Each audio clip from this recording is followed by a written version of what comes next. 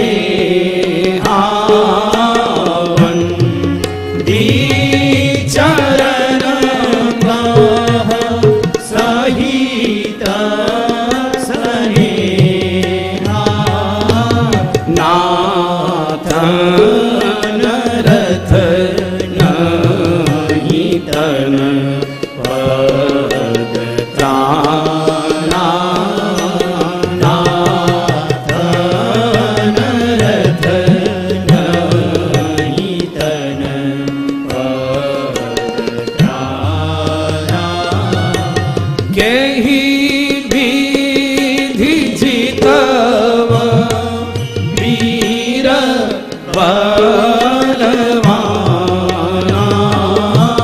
केहि विधि जितव वीर बलवाना रावण रथी विरथ रघुवीरा रावण रथी विरथ रघुवीरा हे जी भयऊ अधीरा भयऊ अधीरा विरथ रघुवीरा विरथ रघुवीरा। बोलिए श्री काशी विश्वनाथ भगवान की जय। श्री गंगा मैया की जय। श्री करपात्री जी महाराज की जय। हर हर महादेव हर हर महादेव हर हर महादेव।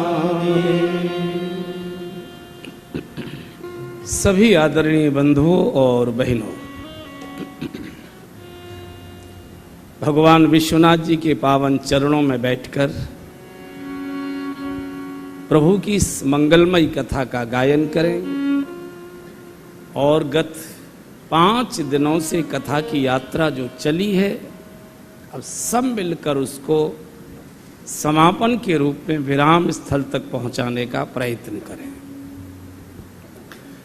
पिछले कई दिनों से हम लोग धर्म रथ का दर्शन कर रहे हैं। ये जो संसार है ये कैसे पार हो।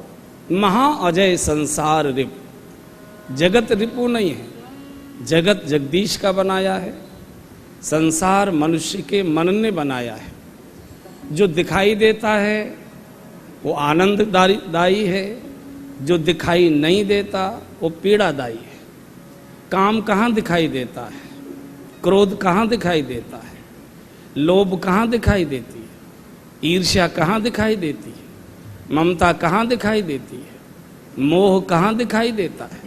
रुलाता बहुत है, पीड़ित बहुत करता है, मारता बहुत है। भगवान कहते इस संसार रिपु को जीतने के लिए विभीषण, और ये युद्ध बाहर मैदान में नहीं हो रहा, ये मन में हो रहा है, प्रतिपल प्रतिक्षण हो रहा है। जो भी संसार में आया है उसको युद्ध करना पड़ेगा, अपनों से ही करना पड़ेगा, सदैव करना पड़ेगा। कैसे जीता जाए, तो भगवान ने दर्शन दिया है कि जिस रथ से ये युद्ध जीता जाता है विभीषण, जयी रथ जिससे विजय होती है वो दूसरा रथ है। जय जय होय सुस्यंदन आना। और इस रथ पर जो मैं बता रहा हूं विभीषण, इस पर तुमको नहीं बैठना है, इस रथ को अपने अंदर बिठाना है। धर्म मंदिर में नहीं, मंदिर में तो धर्म है ही, धर्म मठों में नहीं, आश्रमों में, तीर्थों में नहीं, वहां तो धर्म है ही। धर्म अपने हृदय में चाहिए।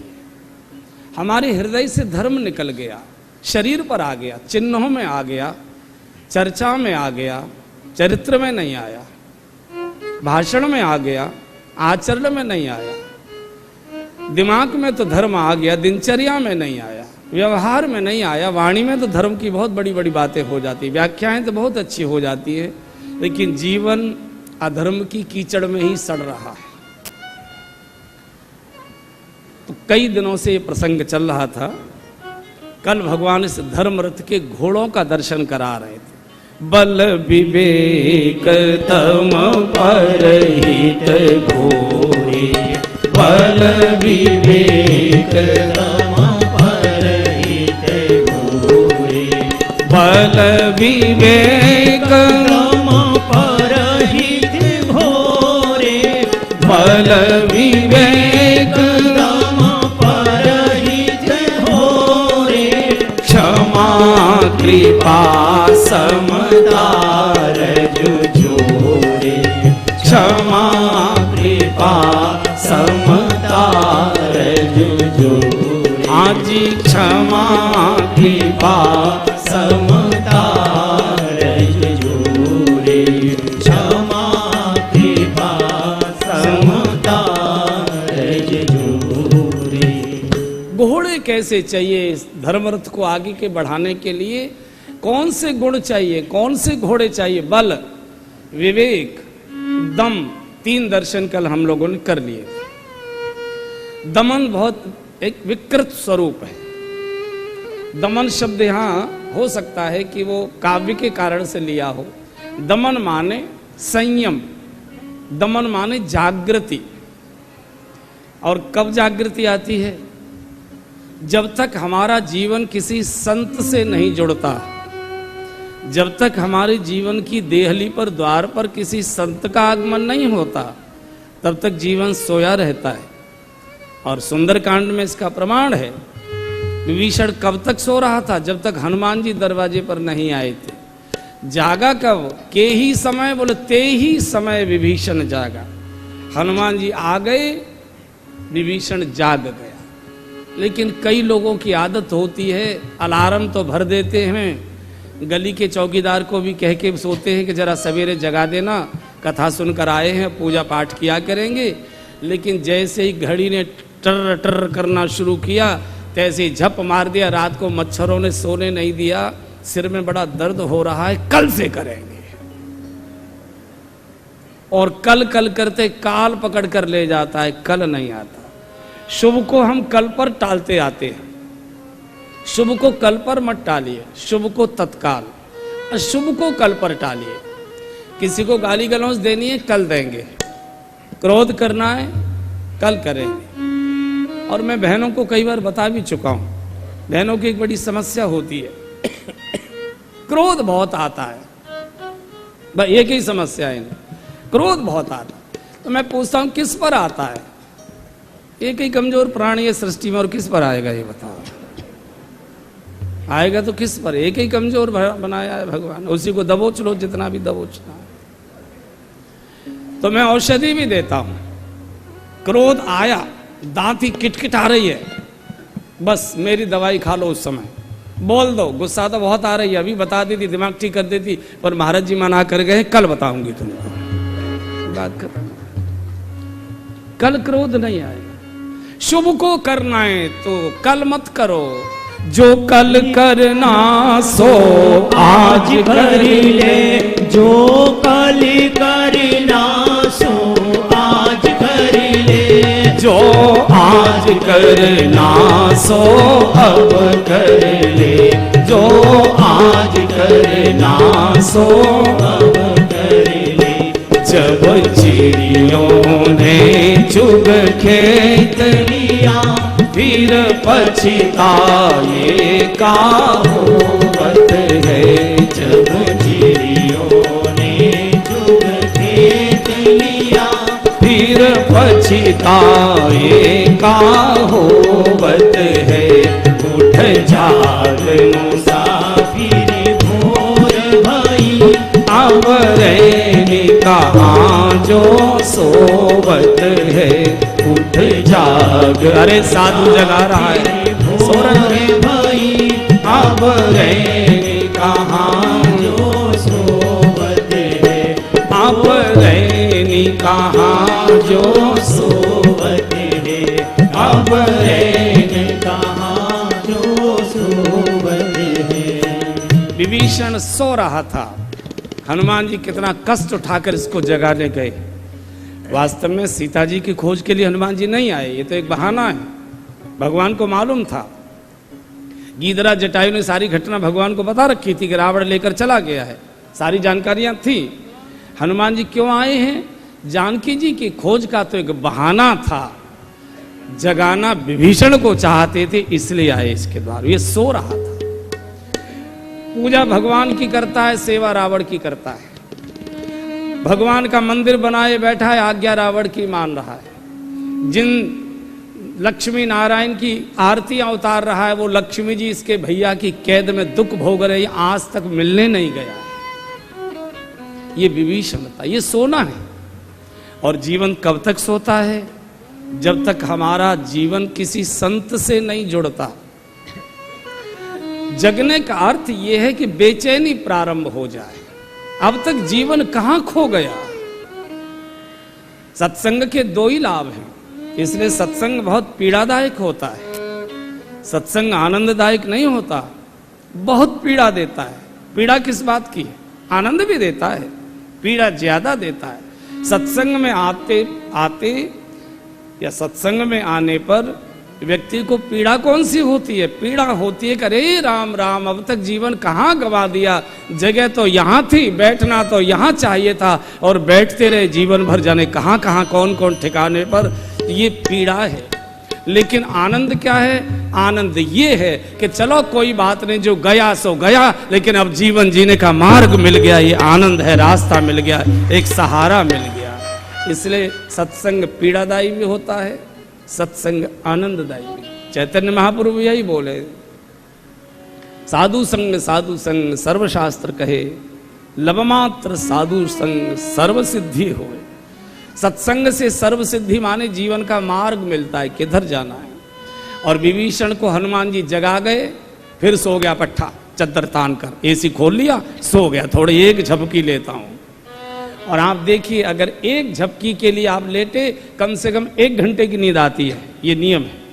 अभी जगेंगे, जरा सा और लेट लेते, 1 घंटे की। नहीं जागा, हनुमान जी बोले, भैया तुम जाने, तेरा काम जाने। चले वो पवन सुत विदा कराई, वो तरकीब बता दी, जुगत विभीषण सकल सुनाई, युक्ति बता दी। अभी मेरे पास तो जरा टाइम नहीं है, मुझे कई लोग मिलने भी आने वाले हैं, थोड़ा आज मुझे लोकसभा में थोड़ा बोलना भी है, तो मुझे थोड़ा प्रश्नोत्तर तैयार करने हैं। ऐसा करो तुम चले जाओ, फिर मैं किसी भी दिन आ जाऊंगा। विभीषण की जब बात सुनी, हनुमान जी का मर अब तुझे दी के शुक्र, मैं तो चला।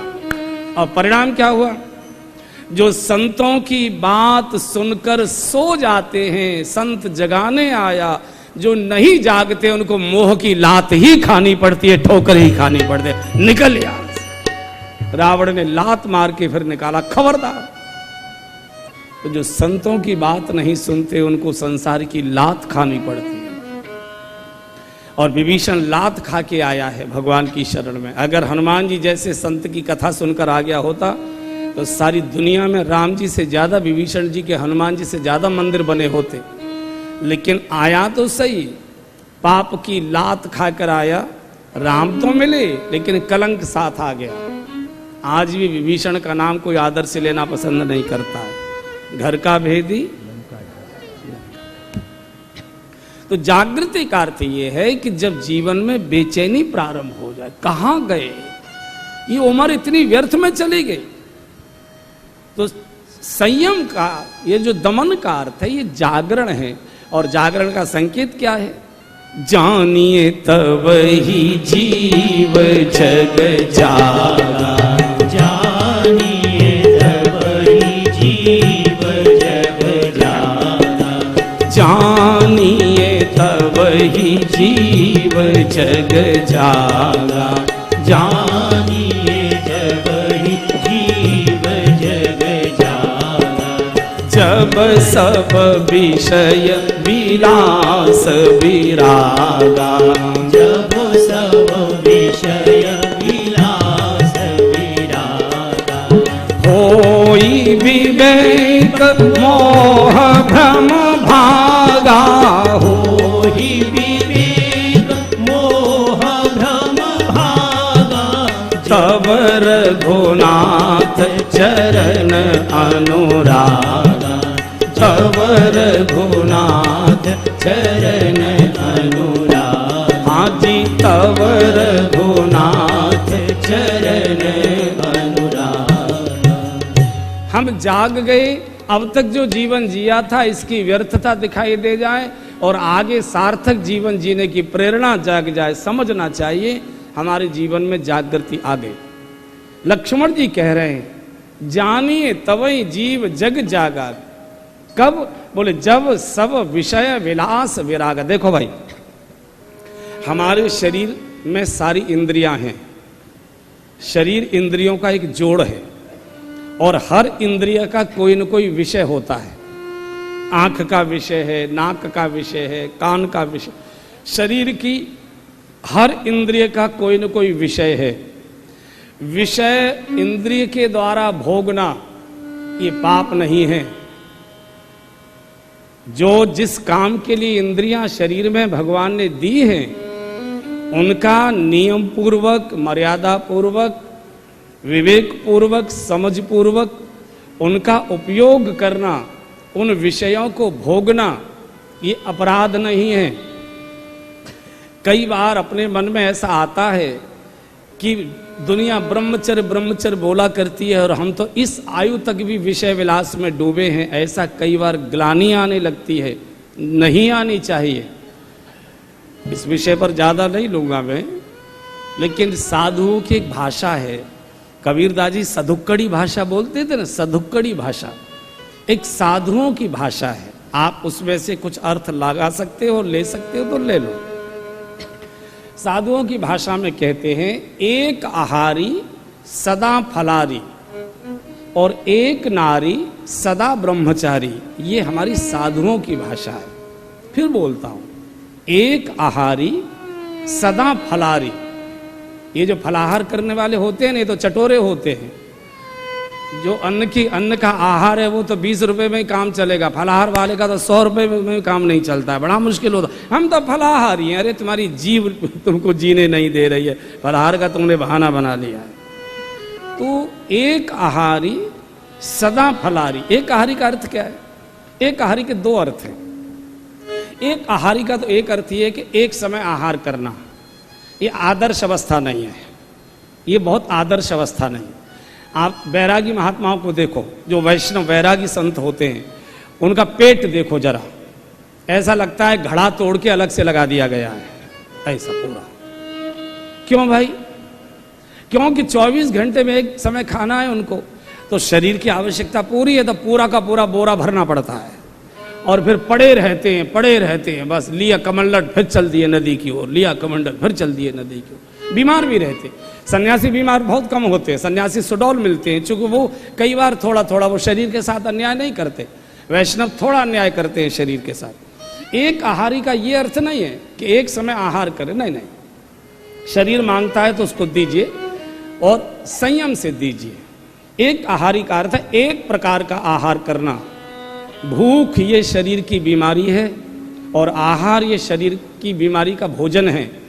और भोजन ये शरीर की बीमारी की दवाई है और दवाई का स्वाद नहीं लिया जाता, दवाई सटकी जाती है। ये जो हम भोजन करते हैं ये वास्तव में पेट भरने के लिए नहीं करते, स्वाद के चक्कर में करते। अरे भैया आज तो स्वाद में बहुत खाए गए, अब तो अंतिम दिन है, जो शुल्क दिया है सब पूरा निकालो, कसरा जो होगी सो देखी जाएगी। और खतरा तो कुछ है नहीं, कमंडल लेके लोटा लेके जंगल में तो जाना नहीं, अटैच रूम में चक्कर काटते रहो, लेकिन पैसा पूरा वसूल होना चाहिए। जो दिया है सो जो हो सो हो, चाहे फिर ऊपर से निकले चाहे नीचे से निकले, लेकिन पूरा होना चाहिए। तो भोजन ये औषधि है और औषधि का स्वाद नहीं दिया जाता, औषधि सटकी जाती है। एक आहारी का अर्थ होता है बंधु एक प्रकार का ही भोजन करना, एक जैसी सब्जी, एक ही प्रकार का अन्न, एक ही प्रकार की दाल, जैसा भी है तो उसको कितने दिन खाओगे? केवल शरीर रक्षण के लिए ही उसको लोगे, स्वाद के चक्कर में ठूस कर नहीं भरोगे। ये अर्थ है एक आहारी का, इसको लीजिए। और जीवन का जब लक्ष्य स्पष्ट होता है तो जीवन की यात्रा बदल जाती है। जब जीवन के सामने कोई लक्ष्य श्रेष्ठ नहीं होता तो व्यक्ति खाने के लिए जीता है, और जीवन का कोई श्रेष्ठ लक्ष्य प्रकट हो जाता है तो जीने के लिए खाया करता है, केवल शरीर रक्षण के लिए खाता है। इसको कहा एक आहारी सदा फलारी और एक नारी सदा ब्रह्मचारी। किसी की ओर मन में भी कोई वासना ना आए, ये ब्रह्मचर्य है। संयम पूर्वक विवेक पूर्वक स्त्री के साथ व्यवहार रखना, सहवास करना, और जब तक शरीर मन कहता है तब तक करना। इसकी कोई आयु कोई समय सीमा नहीं होती। इसमें किसी को भी ग्लानि नहीं करनी चाहिए। ऋषि मुनि जिन्होंने ग्रंथ लिखे हैं जो हमारे आदर्श हैं, ये सभी गृहस्थी थे, सभी बाल बच्चेदार थे, सभी का गृहस्थाश्रम, जितने भी आचार्य होंगे ये सब गृहस्थाश्रम में से आए हैं। इसलिए कोई ऐसा मन में ग्लानि मत करिए। मैं बोला भी करता हूँ, आज तक किसी वैरागी को भगवान मिले हो मेरी समझ में नहीं आया। जिन्होंने भी भगवान प्रकट किए हैं सब गृहस्थी थे, सब बाल बच्चेदार थे, चाहे कबीरदास जी थे, चाहे रैदास जी थे, चाहे जनाबाई थी, चाहे कर्माबाई थी, चाहे करमेती बाई थी, चाहे मीराबाई थी, चाहे तो नानक जी थे, चाहे चैतन्य महाप्रभु थे, चाहे तुकाराम थे, चाहे ज्ञानदेव थे, चाहे नामदेव थे, चाहे नरसिंह जी थे। जितने भी भक्ति के आचार्य हुए हैं सब गृहस्थी थे, सब बाल बच्चेदार थे, सब कारोबारी थे। संयम का जानिए तब ही जीव जग जागा, जानिए तब ही जीव जग जागा, जानिए जब ही जीव जग जागा, जानिए तब ही जीव जग जागा, जब सब विषय विलास विरागा, जब सब विषय विलास विरागा। बस इस शब्द का अर्थ सुनते हैं फिर आगे बढ़ते हैं। विलास शब्द गोस्वामी ने कहा है। विलास किसे कहते हैं? विषय भोगना अपराध नहीं है, लेकिन इसके बिना मैं नहीं रह सकता, ये विलासता है। चाट खाना बुरा नहीं है, लेकिन बिना चाट खाए नींद नहीं आएगी, ये विलासता है। जिस विषय के प्रति इतनी आसक्ति हो जाए कि जब तक ये नहीं मिलेगा तब तक बेचैन रहूंगा, ये अविवेक है, ये ना समझ है।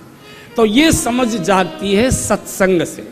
सुमति कुमति सबके पुर धरही, सुमति कुमति सबके पुर रही, सुमति कुमति सबके पुर रही, सुमति कुमति सबके पुर रही, नाथ पुराण निगम अस कही, नाथ पुराण निगम अस कही। अब तो स्पष्ट हो गया, सुमति और कुमति सबके अंदर जितने दुर्गुण एक दुष्ट में होते हैं उतने दुर्गुण एक साधु पुरुष में भी होते हैं। जितने सद्गुण एक साधु पुरुष में होते हैं उतने ही सद्गुण एक दुष्ट पुरुष में होते हैं। अंतर इतना है, दुष्ट गुणों का उपयोग करता है, साधु सद्गुणों का सदुपयोग करता है। ये जो सत्संग कहते हैं ये कुछ नहीं करता, ये सद्गुणों का दरवाजा खोल देता है और दुर्गुणों के गेट को बंद करके चाबी गंगा जी में फेंकवा देता है, इतना ही करता है। सद्गुण सत्संग सद्गुणों के विकास की एक यूरिया खाद है, लगी और हरियाली आ गई जीवन में। इसलिए साधु संग सर्वशास्त्र कहे, लवमात्र साधु संग सर्व सिद्ध होए।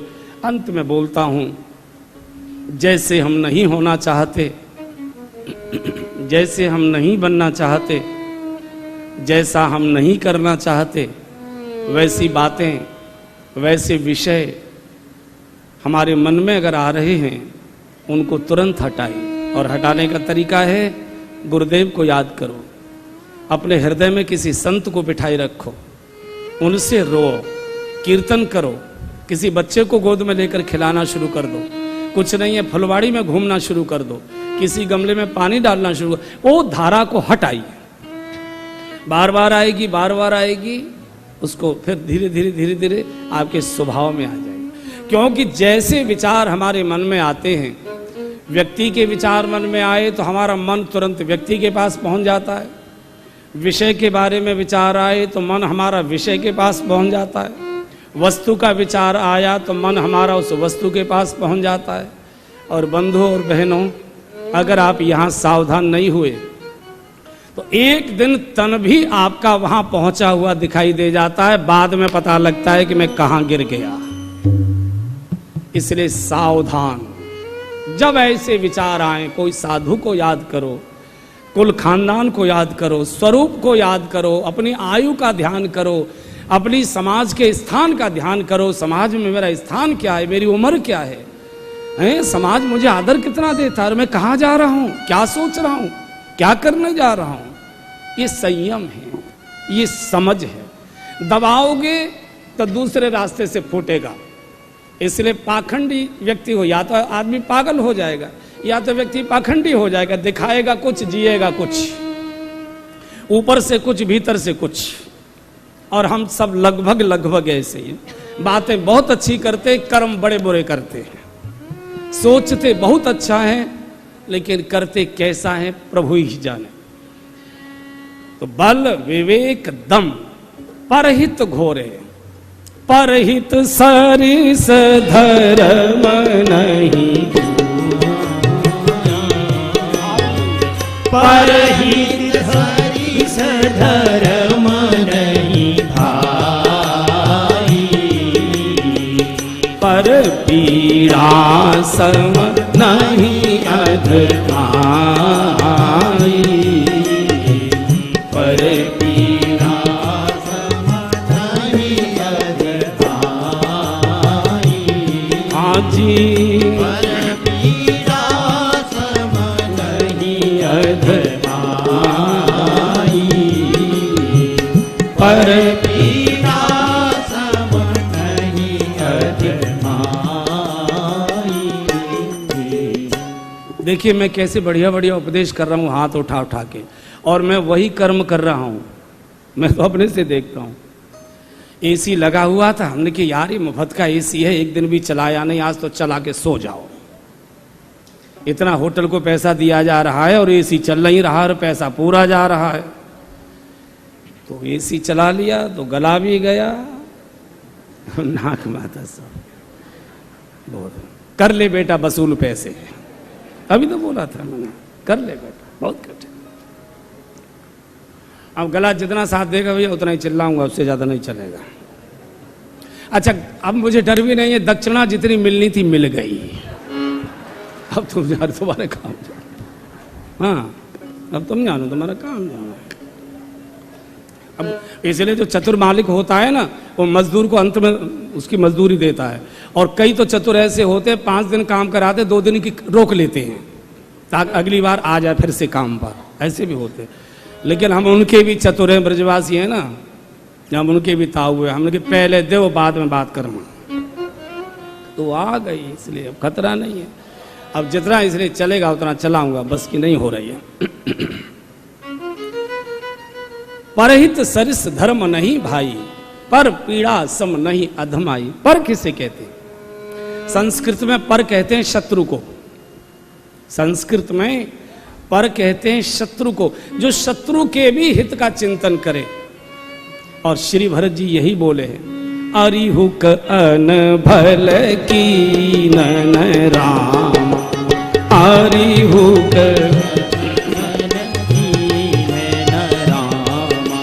मैं जानऊ निज नाथ सुभाऊ, मैं जानऊ निज नाथ सुभाऊ, अपराधी पर कोहन गाऊ, अपराधी पर कोहन गाऊ, अरिहुक कीनन रामा, अरिहुक अनभल रामा, मैं शिशु सेवक यद्यपि बाना, मैं शिशु सेवक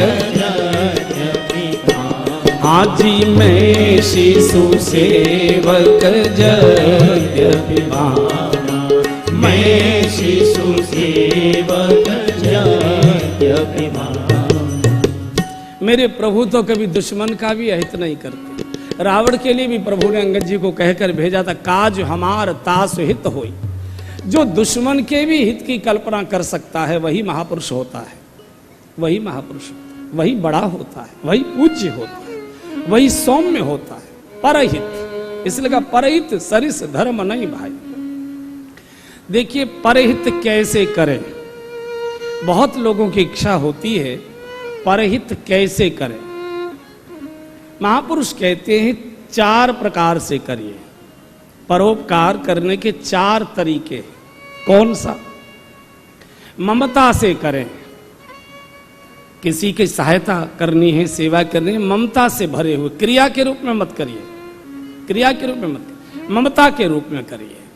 हम जो सेवा करते हैं, सहायता करते हैं, ममता से नहीं करते। ममता का अर्थ ये होता है कि जिनकी मैं सेवा कर रहा हूं ये मेरे देशवासी हैं, मेरे भारतवासी हैं, मेरे परिवारी जन हैं, मेरे अपने ही हैं, इसलिए कर रहा हूं।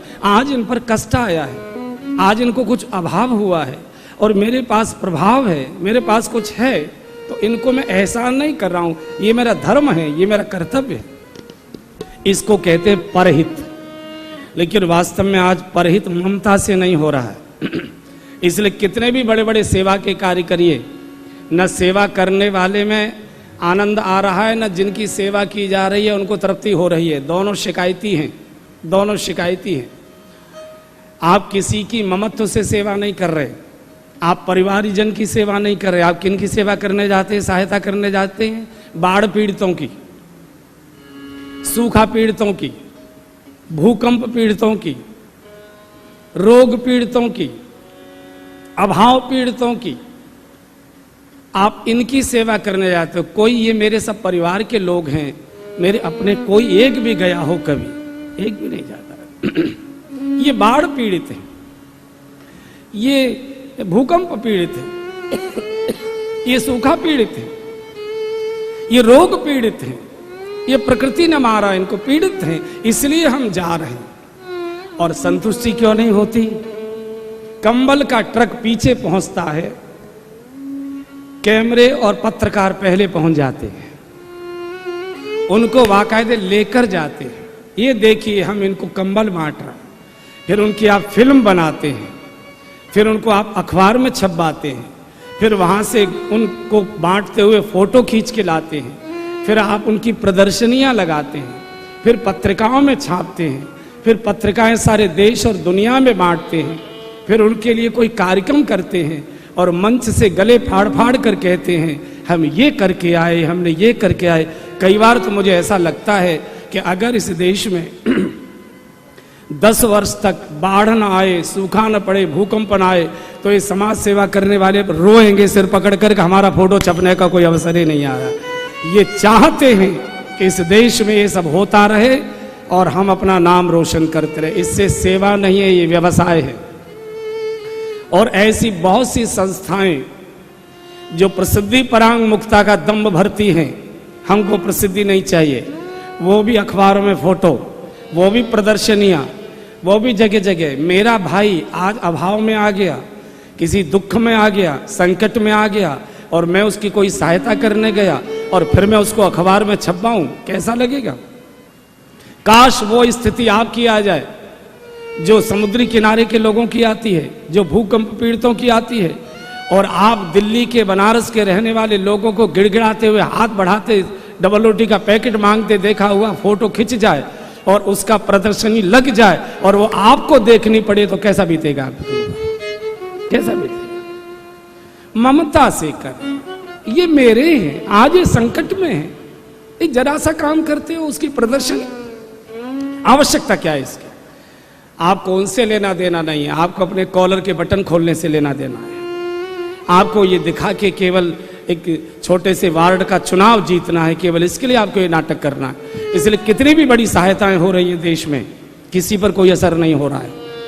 कितना भी कुछ बांट आइए उनको कोई संतुष्ट नहीं। वो जानते हैं कि इकट्ठा हमारे नाम से किया, 10 गुना इकट्ठा किया, इतना सा हमको बांट गए, वो जानते हैं इस बात को। एक और अच्छा काम इस देश में प्रारंभ हुआ है, मैं उसे अच्छा भी कहता हूं लेकिन मैं उससे बहुत अच्छा भी नहीं कहता। जो काम है और जिसको मैं नकारने जा रहा हूं, आप मेरी बात से 100% असहमत होंगे। जो मैं बोलने जा रहा हूं मेरे विषय से आप 100% असहमत होंगे, और उनमें से कुछ बंधु यहां बैठे भी होंगे और वो बहुत दांती किटकिटाएंगे, बेटा बाहर निकल तब बताएंगे, लेकिन तो भी मैं बोलूंगा। एक अच्छा काम इस देश में शुरू हुआ है, गरीब कन्याओं के सामूहिक विवाह कराने का। देखने में बहुत अच्छा लगता है लेकिन बहुत बड़ा पाप है ये कन्याओं के ऊपर। देखने में अच्छा लगता है, प्रदर्शनी लगी है, पंडाल लगे हैं, अखबारों में फोटो छप रहे, पहले से सूचना बोर्ड लगे हैं, मंच पर खड़े हैं, दुनिया भर की बेईमानियां करके नोट कमा लाए और यहां दानी बनने का नाटक हो रहा है, और आप खड़े होकर उन गरीब कन्याओं के बाप को धिक्कारना चाहते हो कि तुम तो किसी लायक नहीं थे, तुमने बेटा बेटी पैदा तो कर दिए, इनकी शादी तो करके दिखाते, तुम इस लायक नहीं थे, नालायको, हम कर रहे हैं तुम्हारा काम, आ जाओ यहां। इसका ये और कोई इसका अर्थ नहीं है। आप कल्पना करो, जिस गरीब बाप की बेटी का ऐसे विवाह हो, मोहल्ले में जिएगा, मोहल्ले वाले कहेंगे ससुरा बड़ा भारी बनता है, बेटी की शादी तो कर नहीं पाया है, चंदा मांग मांग के भिखारियों की तरह शादी हुई है। जिस लड़की की शादी हुई, जिस दूल्हे का विवाह हुआ, वो जीवन भर सिर नहीं उठा सकता, कभी सीना तान कर कभी चल नहीं सकता, स्वाभिमान से कभी जी नहीं सकता कि मेरा विवाह इस पद्धति से हुआ था। वो कभी स्वाभिमानी जीवन जिएगा। गरीब से गरीब दूल्हा भी जिस दिन विवाह के लिए बारात लेकर जाता है, गरीब से गरीब, उस दिन घोड़ी पर बैठता, अपने को राजा समझता है और दूल्हे को राजा ही कहा जाता है। वो गाना है ना, घोड़ी पे हो मेरी प्यारी बहनिया बनेगी दुल्हनिया, प्यारी बहनिया बनेगी दुल्हनिया, सदके आएंगे दूल्हे राजा, भैया राजा बजाएगा बाजा, भैया राजा बजाएगा बाजा। हमारे डॉक्टर साहब ये बात बहुत बोलते हैं, ये नहीं, ये अपराध है। हाँ, आपके मन में दया है अपने समाज के प्रति, गरीब कन्या है, बैठी है घर में, उसके पिताजी की सामर्थ्य नहीं है, मेरी इकलौती बिटिया, बहुत अच्छे शादी विवाह हो गया और मैं इतना सामर्थ्यवान हूं कि 10 कन्याओं के हाथ पीले कर सकता हूं, कोई बुराई नहीं है। आप ऐसी समिति बनाइए और इसका सर्वे करिए, कौन कन्या का पिता गरीब है जो विवाह नहीं करवा पा रहा है, उसके घर जाइए, उसकी आवश्यकता के अनुसार अथवा अपनी सामर्थ्य के अनुसार कि आप उस गरीब कन्या को विवाह में क्या क्या देना चाहते थे, चुपचाप अंधेरे में जाकर। लेकिन आप तो पहले से पत्रकार लेकर जाओगे, आप तो पहले से ही कैमरे लेकर जाओगे, उसको चुपचाप दे आओ। वो गरीब बाप आंखों से आंसू बहाएगा कि मेरे गरीब आंगन में भी मेरी बेटी के फेरे पड़ने लायक आपने कर दिया, मेरा आंगन तो सूना का सूना ही रह जाता, मेरे आंगन में से बेटी विदा हो रही है। ये क्यों नहीं किया जा सकता, ये छुपके क्यों नहीं किया जा, लेकिन तुमको विवाह नहीं कराने, तुमको अगला चुनाव जीतना है, बस इसके लिए करना है चुनाव। जीवन भर वो बेटी और वो दूल्हा हमेशा कभी स्वाभिमान का जीवन नहीं जी पाएंगे। जब भी अरे यार बात है मत कर, बड़ी बड़ी डींगे हाँक रहा, हमने देखा नहीं है, ब्याह तक तो तेरा हो नहीं रहा था, वो तो हमने करवाया।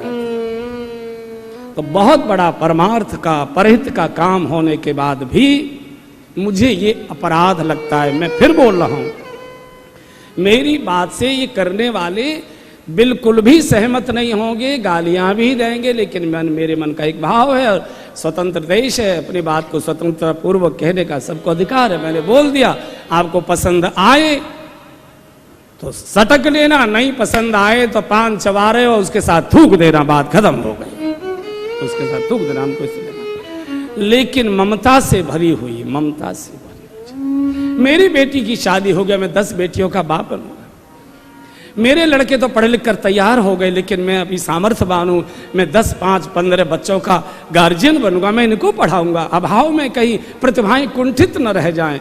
ये ममता है। पहला, परहित ममता से करें।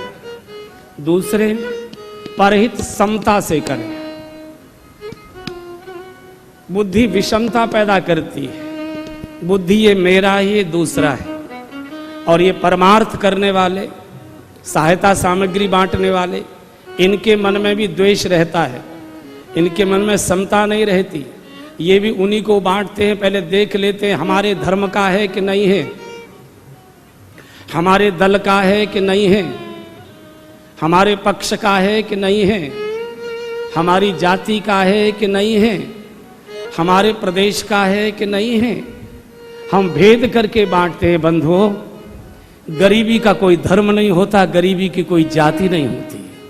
अभाव का न कोई धर्म होता है, न कोई जाति होती है। बीमारी का न कोई धर्म होता है, न कोई जाति होती है। कष्ट का न कोई धर्म होता है, न कोई जाति होती है। सचमुच में आपके अंदर ये बात है तो आपको माथे की आंखों से दिखाई ही नहीं देगा, आपको तो नर के रूप में नारायण ही दिखाई देगा। वो किस जाति में जन्मा, किस उपासना पद्धति से आया है, इसका कोई विचार ही नहीं। समता से करें, सबके साथ जितना हो सकता। तीसरा, क्षमता से करें। जैसी हमारी क्षमता है उसके अनुसार करें। मुझे अखंडानंद जी महाराज की बात बहुत अच्छी लगती थी। अखंडानंद जी महाराज बहुत अच्छी बात कहते थे। वृद्ध संत थे, बड़े अनुभवी। वो कहते थे, देखो भैया, अगर तुमने 50 लाख की कोठी बनाई है, अच्छी बात है। अगर 50 लाख तुमने कोठी पर खर्च कर दिए तो 5,000 रुपए की टीन या खपरेल किसी गरीब के झोंपड़े पर भी डलवा दोगे तो परमात्मा बड़े प्रसन्न हो जाएंगे। ये भी कर दिया, क्या बुराई। हमने 10 लाख की गाड़ी खरीदी है, मैं तो कहूँ 50 लाख की खरीदो, BMW खरीदो, जो भी महंगी से महंगी वो खरीदो। लेकिन हमने अगर 10 लाख की गाड़ी खरीदी है तो 1,000 रुपए की किसी गरीब के मजदूर के बच्चे को साइकिल खरीदवा दो, जो पैदल स्कूल पढ़ने जाता है, वो उस पर चढ़ जाएगा। इसमें क्या होता है। हमने 10,000 रुपए का सूट बनवाया है। अरे हमारे घर के बाहर नौकरानी का छोटा सा बालक खेल रहा है, 200 रुपए का उसके कच्चे बनियान, उसको भी सूट एक दिलवा दो, तो इसमें क्या जाता है। क्षमता के अनुसार, जैसी हमारी क्षमता है। हम भंडारे नहीं चला सकते, हमारी क्षमता नहीं है, लेकिन जो भंडारे दे रहा है परोसाई तो करा सकते हैं, परोसाई को करा। हम हॉस्पिटल नहीं बनवा सकते, हमारी क्षमता नहीं है, लेकिन किसी बीमार को हॉस्पिटल तक पहुंचा तो सकते हैं। हम विद्यालय तो नहीं बना पाएंगे, लेकिन विद्यालय में पढ़ने वाले बच्चों की कुछ सहायता तो कर सकते हैं। बहुत से काम क्षमता के अनुसार, बहुत से काम। तो ममता से करें, समता से करें, क्षमता से करें और विनम्रता से करें। मेरी तो बुद्धि भी ऐसी नहीं थी प्रभु, लगता है तू मेरे हाथ में आकर बैठ गया तब हाथ दान की ओर बढ़े, नहीं तो संभव ही नहीं था। प्रभु तेरी कृपा है और ये कृपा बनाए रखना, कभी लेना मत। मैं नालायक हो सकता हूं लेकिन तू निर्दयी मत हो जाना। ओ राधे राधे गोविंद गोविंद राधे, राधे राधे गोविंद गोविंद राधे, श्री राधे राधे गोविंद गोविंद राधे, राधे राधे गोविंद गोविंद राधे, राधे राधे गोविंद गोविंद राधे, राधे राधे गोविंद गोविंद राधे, श्री राधे राधे गोविंद गोविंद राधे, राधे राधे गोविंद गोविंद राधे।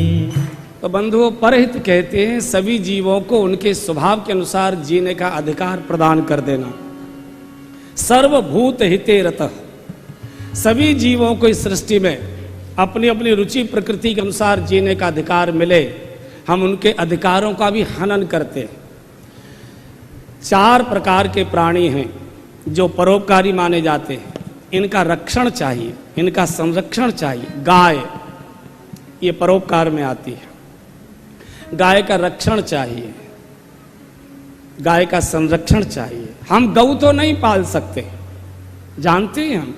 प्रयाग इस बनारस में, दिल्ली में स्कूटर खड़ी करने की जगह नहीं, गाय की लड़ामनी कहाँ से बनाएंगे?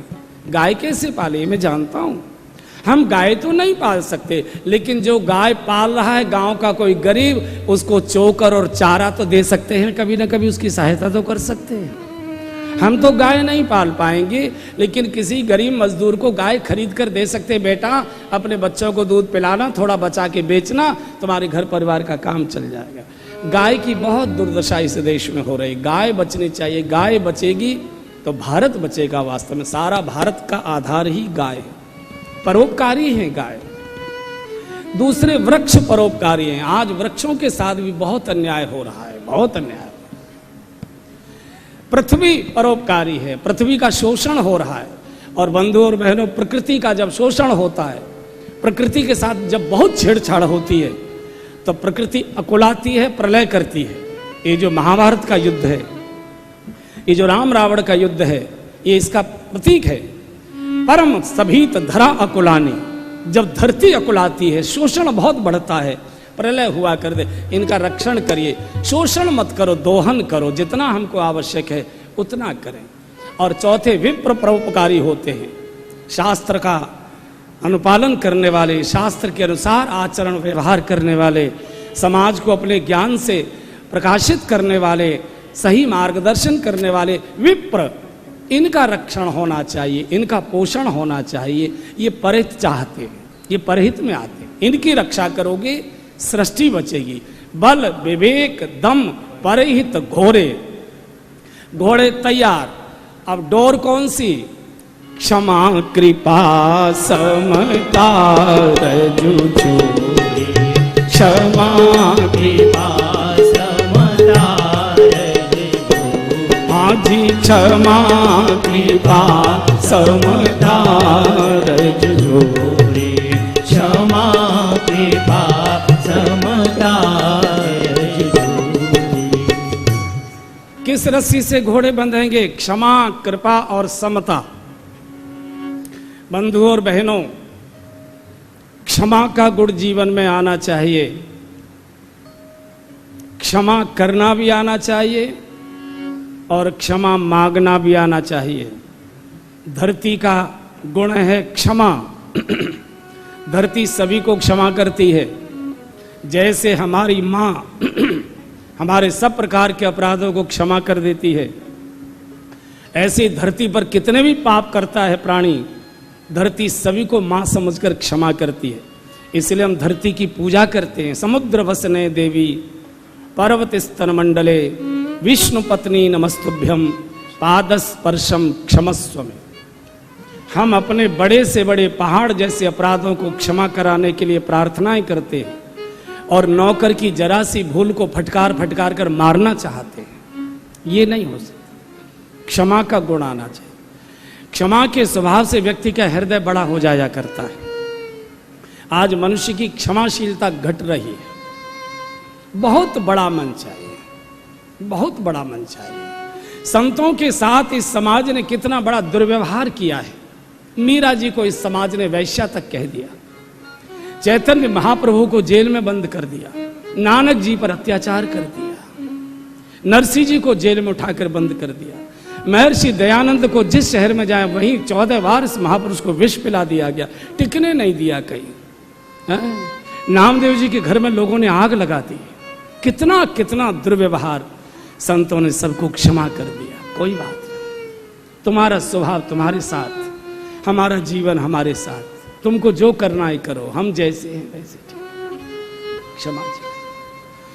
मंथरा को जिस समय भरत जी घसीट रहे, तो वो शत्रुघ्न जी घसीट रहे थे, भरत दौड़ पड़े, भरत दयानिधि दीन छुड़ाई। अरे भैया नहीं नहीं नहीं, इसको कुछ बोले नहीं भैया, इसने अयोध्या का सत्यानाश कर। बोले नहीं, जो कुछ किया इसको क्षमा कर दो। भरत दयानिधि दीन छुड़ाई, छोड़ दो इसको। क्यों? बोले अगर इसको क्षमा नहीं करोगे कल हमको भगवान के पास जाना, भगवान हमको कैसे क्षमा करेंगे? तो जो क्षमा करता है भगवान उसके ऊपर कृपा करते। आप कल्पना करिए प्रभु में कितना बड़ा क्षमा का स्वभाव है।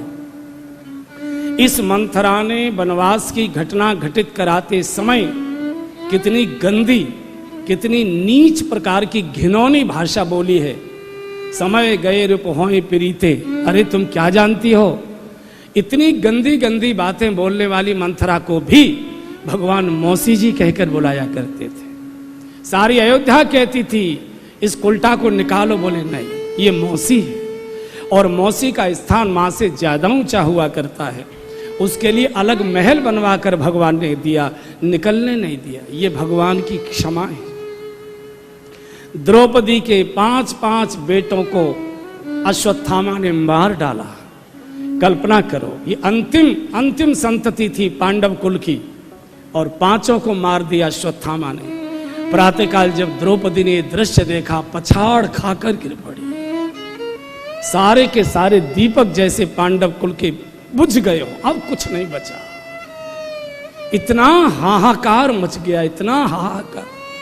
बिलपति अति कुररी की नाई, जैसे टिटहरी रोती है, ऐसे चीख चीख कर, अरे गोविंद प्रभु क्या कर डाला नाथ, ये क्या हो गया, मैं ये क्या देख रहा हूं। 5 बालक मरे पड़े हैं।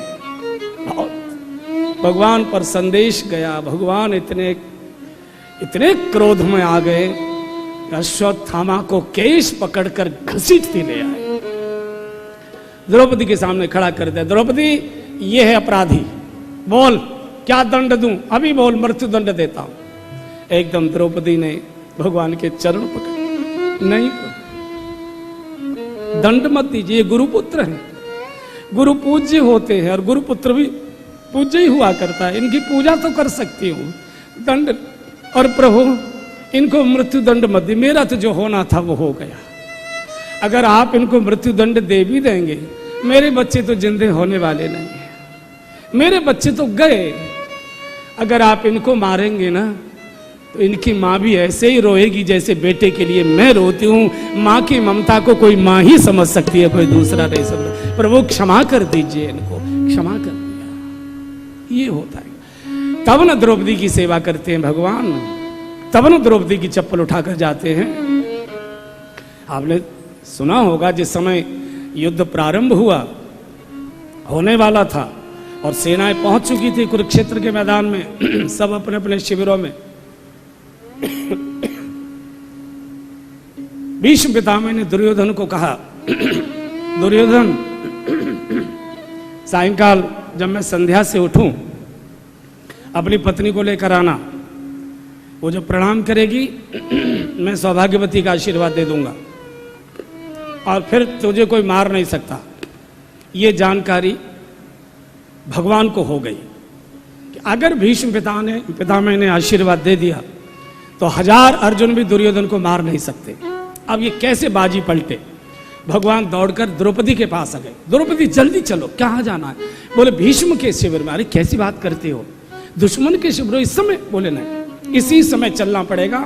अगर दुर्योधन की पत्नी आ गई और उसको आशीर्वाद मिल गया, 1000 अर्जुन मिलकर उसे नहीं मार पाएंगे, मैं भी तेरे खुले केश नहीं बंधवा पाऊंगा। चलो।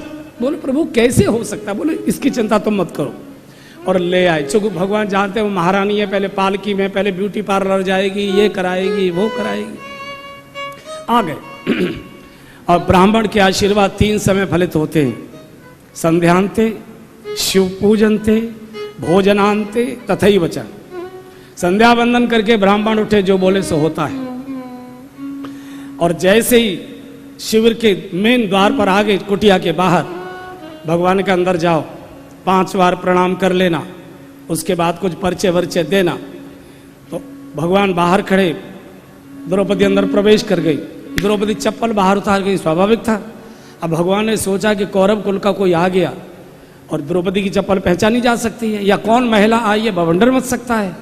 तो भगवान ने द्रौपदी की चप्पल उठाई, पीताम्बर में लपेटी, बगल में लगाई, और एक बहुत बड़ा पीपल का पेड़ था, उसकी आंट में जाकर खड़े हो गए कि मुझे भी कोई ना देख ले। तो भीष्म की संध्या पूरी हुई। ओम शांति शांति शांति जैसे बोले, इसने साष्टांग प्रणाम कर दिया। दादा श्री चरणों में प्रणाम करती हूँ, दादा ने हाथ उठाकर आशीर्वाद दे दे, सौभाग्यवती भव। क्योंकि दादा को मालूम था दुर्योधन की पत्नी आई होगी। फिर दूसरी बार कहा दादा श्री चरणों में प्रणाम, बोले बेटी सौभाग्यवती रहो। तीसरी बार कहा दादा श्री चरणों में, अरे बेटी सौभाग्यवती रहो। चौथी बार अरे मैंने बोल तो दिया सौभाग्यवती भव। पांचवी बार जब कहा दादा श्री चरणों में प्रणाम, भीष्म केवल सौभाग्य बोल पाए थे। भीष्म का माथा ठनका, दुर्योधन की पत्नी महारानी, इसको तो एक बार करना ही बहुत बड़ी बात होगी, ये 5 बार प्रणाम करने वाला कौन आ गया? हो न हो पांचाली हो सकती है और कोई नहीं होगा। अभी आंख नहीं खोली, अभी आंख नहीं खोली, आंख बंद है भीष्म की। कहा बेटी परिचय बताओ कौन हो?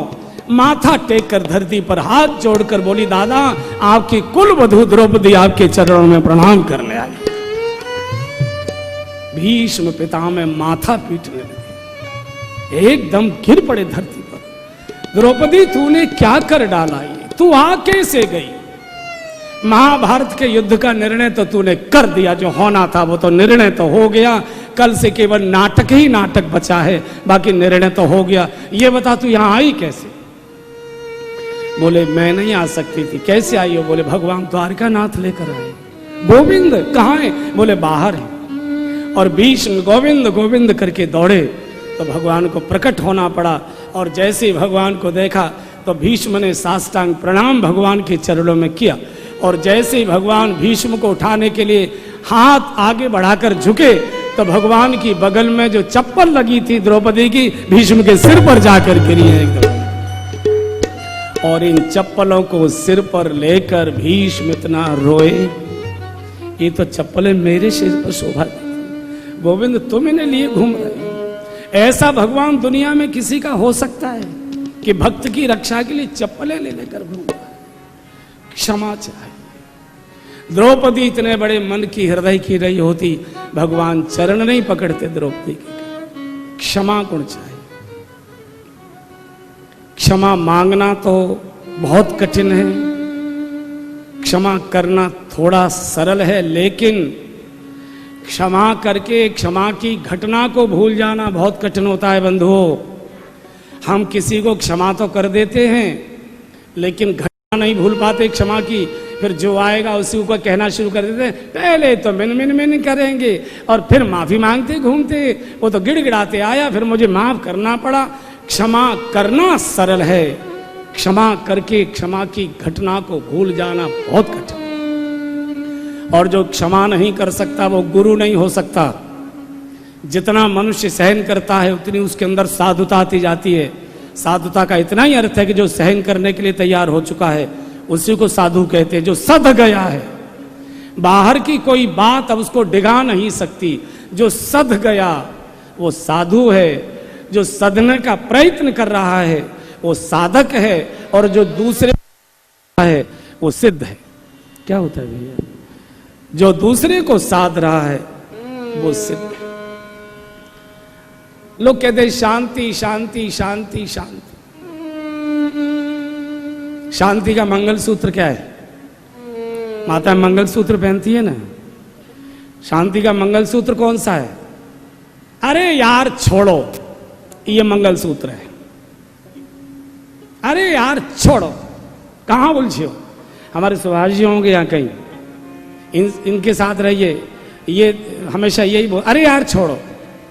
कोई बात चल रही है कहीं लेन देन पर, कुछ तू तुम्हें में हो रही, इतना नहीं इतना, अरे यार छोड़ो, बोल क्या चाहिए? अरे छोड़ो भी यार। कुछ छोड़ना सीखो, कुछ उकाना सीखो, ओवरलुक करना सीखो। हर चीज देखोगे, हर चीज पकड़ोगे, विक्स भी काम करना बंद कर देगी। इसलिए जब परशुराम जी बहुत गाली गलौज करने लगे, भगवान ने कहा एक बात बताओ कैसे शांत होगे? तो परशुराम जी ने कहा कि एक ही तरीका है। क्या? बोले तेरा भैया जब तक मेरी आंखों के सामने रहेगा तब तक मुझे गुस्सा आता रहेगा, पहले मेरी आंखों से अपने भैया को दूर कर। तो जब परशुराम जी ने बोला तो लक्ष्मण जी ने हंस के कह दिया, बाबा मोय आंखें ते काय को दूर कर रहे हो, तुम अपनी आंखें बंद कर लो ना, तुम ही अपनी आंखें बंद कर ले, मुंह दो आंख। और बंधुओं जब तक ये माथे की खुली रहेंगी, बड़बड़ाते ही रहोगे, चूंकि तुम सबको अपने अनुसार चलता हुआ और करता हुआ देखना चाहोगे, और तुम्हारे अनुसार न तुम्हारा बेटा चलेगा, न बेटी चलेगी, न बहू चलेगी, न नौकर चलेगा, न मेहरी चलेगी, न पड़ोसी चलेगा, न नेता चलेगे, न सरकार चलेगी, और आप सबको अपने अनुसार चलता हुआ देखना चाहोगे, गालियां बकते रहोगे, बड़बड़ाते रहोगे, तनाव में रहोगे, नींद उड़ जाएगी। इसलिए लक्ष्मण जी कहते मुंह दो आंख, देखना है तो अपने भीतर देखो कि मैं तो गड़बड़ में नहीं हूं, दूसरे को मत देखो। और लक्ष्मण जी ने तो कहा था मुंह दो आंख, मैं इसके आगे एक कदम और जा रहा हूं, मुंह दो कान। सब कुछ मत सुनो, सबकी मत सुनो, छोड़ो भी यार, कहां कौन सी बात लेकर बैठ गए। चूंकि जो हम सुनते हैं वही हमारे मन में बस जाता है। प्रभु चरित्र सुनिबे को रसिया, सुनो तो कथा सुनो, सुनो तो संतों की वाणी सुनो।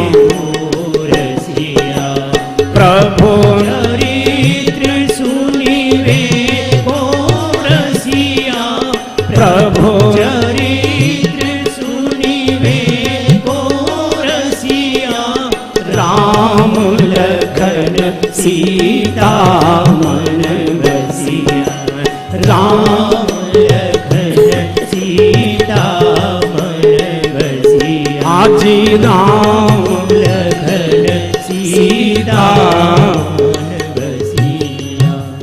जो हम सुनते हैं वो हमारे मन में बस जाता है। सुनने लायक सुनो, न सुनने वाली बातें मत, जो हमारा हाजमा बिगाड़े। देखो भैया, जो सब कुछ खाता है उसका पेट बिगड़ जाता है, और जो सब कुछ देखता और सुनता है उसका मन बिगड़ जाता है। सब कुछ मत देखो, सब कुछ मत सुनो, कुछ उकाना भी छोड़। और अगर आप अपने विरोधी को क्षमा